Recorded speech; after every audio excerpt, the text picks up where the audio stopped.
Pangulo na si Pangulong Duterte, ang mismong taong bayan lang nagtatanggol sa kanya. Hindi niya na kailangan mag-hire ng mga napakaraming trolls at keyboard warriors. Mismo mga tao na mismo ang nagtatanggol sa kanya. Ang programang ito ay rated SPG. Striktong patnubay at gabay ng magulang ang kailangan. Maaaring may masiselang tema, lengguwahe, karahasan, sexual, horror o droga na hindi angkop sa mga bata.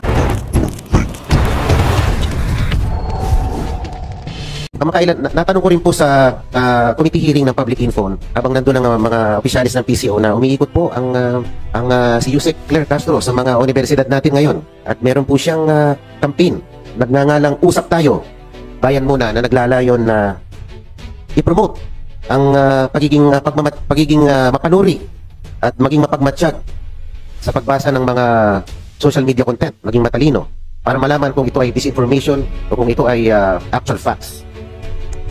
Madam Speaker, Your Honor, yes, we confirm that there is such a program. Ito po ay part of the FOI campaign that is under the PCO, Your Honor. Humingi po ako ng copy ng module na yon, if any, pero hindi po nakatanggap ang aking opisina ng module ng Bayan Muna. Usap Tayo, Bayan Muna. Madam Speaker, Your Honor, we will send, we promise to follow up on this and we will send your office, Your Honor. Opo, thank you, Madam Speaker.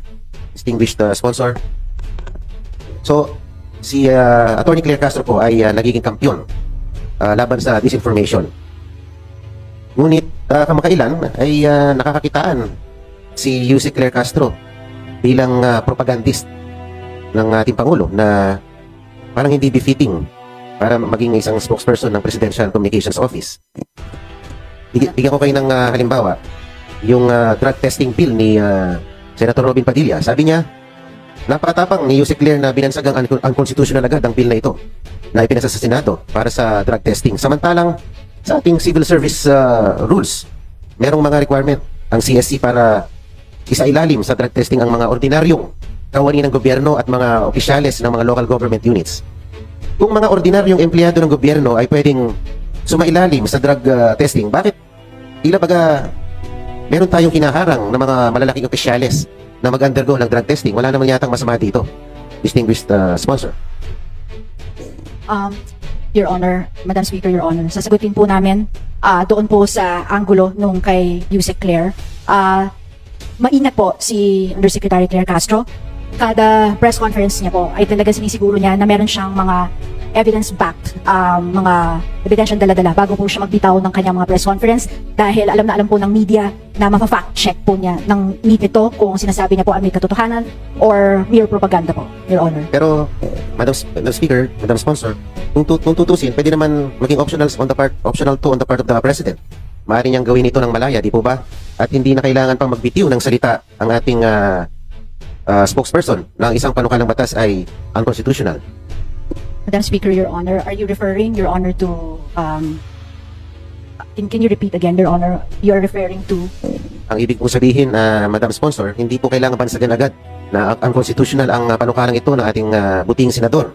Sapagkat malaya naman ang ating presidente na magsagawa ng drug testing without outrightly saying na unconstitutional kagad ito, itong panukalang batas. Pwede naman niyang paunlakan itong mungkahi ng ating senador.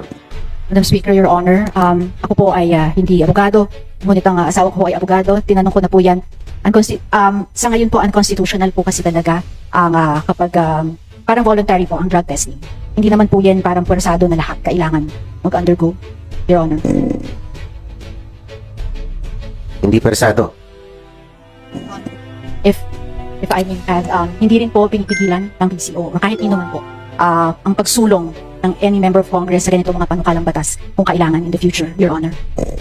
Ngunit sa ganung terminology, parang ating binabara na agad at dinedepensa ng ating Pangulo. Anyway, isa pa, sinabi rin po niya na ang Pangulong BBM was not the first to expose corruption in infrastructure projects.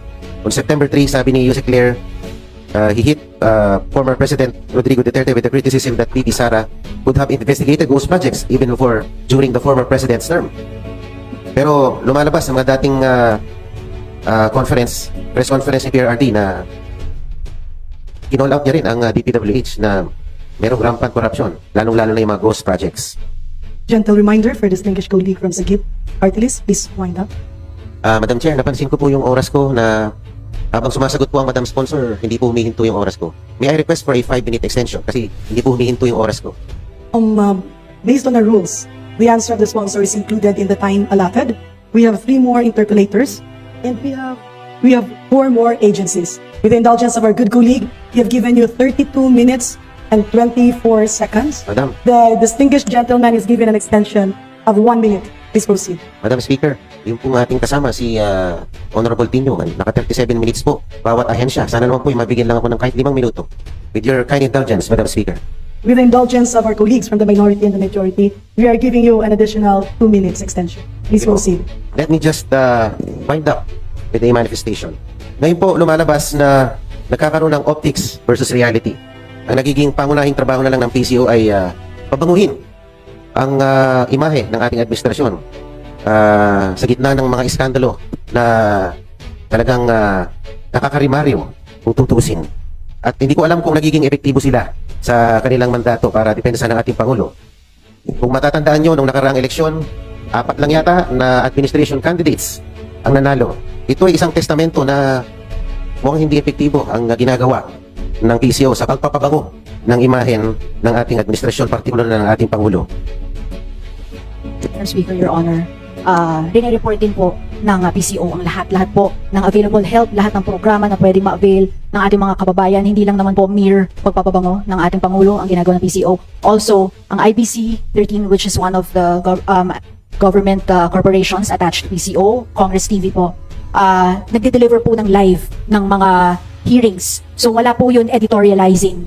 Yun po ay hinahatid live. Wala hong putol. So kung ano ho ang nangyayari sa mga committee hearings sa Kongreso, sa mga budget hearings, yun po ay hinahatid live. So wala pong pinapabango doon or wala pong specific na pinapakita. Lahat po yun ay delivered live. Ganun din po sa Pangulo, ganun din po ang hinahatid po ng PCO. Your Honor. Thank you, Madam Sponsor. Nanala po ang ating Pangulo primarily through marketing genius, through social media. Yan po kanyang sinasabi na nagpanalo sa kanya ng social media. Ngunit, hindi naman pwedeng puro social media na lang. Hindi naman natin pwedeng gamitin ang social media para pagtakpan ang mga kamalian ng ating gobyerno. Kung mahusay sana ang pamumuno ng ating gobyerno, hindi na natin kailangan sanang gumastos ng napakalaki sa social media para ipagtanggol ang administrasyon na ito. Yun nga pong ating dating Pangulo na si Pangulong Duterte, ang mismong taong bayan na nagtatanggol sa kanya. Hindi niya na kailangan mag-hire ng mga napakaraming trolls at keyboard warriors. Mismo mga tao na mismo ang nagtatanggol sa kanya. Hindi na kailangan maglaan tayo ng artificial na magtatanggol sa ating pamahalaan. Madam Speaker, Congressman Marcoleta, please wind up. Madam Speaker, And Madam Speaker, Your Honor, first of all, we affirm that there are no keyboard warriors under the job description of PCO. Wala pong ganun na naka-hire ngayon. And also, may mga survey po tayo na sinasabing solid surveys po from SWS na talagang tumaas po ang rating ng Pangulo. Hindi lang po yan via mga social media. Meron po yan talagang nakasulat po na mga surveys from SWS na talagang kumbaga true to life surveys po, Your Honor. thank you, Madam Sponsor. Ngunit, paumanhin nyo na po, pero hindi na ako naniniwala sa survey. Kasi si Daddy po, number 24 sa survey. Anyway, let me end my interpellation to continually object to the proposals of the PCO proper, finding that it has not sufficiently shown prudent and wise spending in the past fiscal year. Again, I respectfully recommend that the budget of the PCO proper be reduced in favor of the other attached agencies. Thank you, Mr. Speaker. Thank you very much, Madam Congressman Speaker, Madam Marcoleta. Sponsor.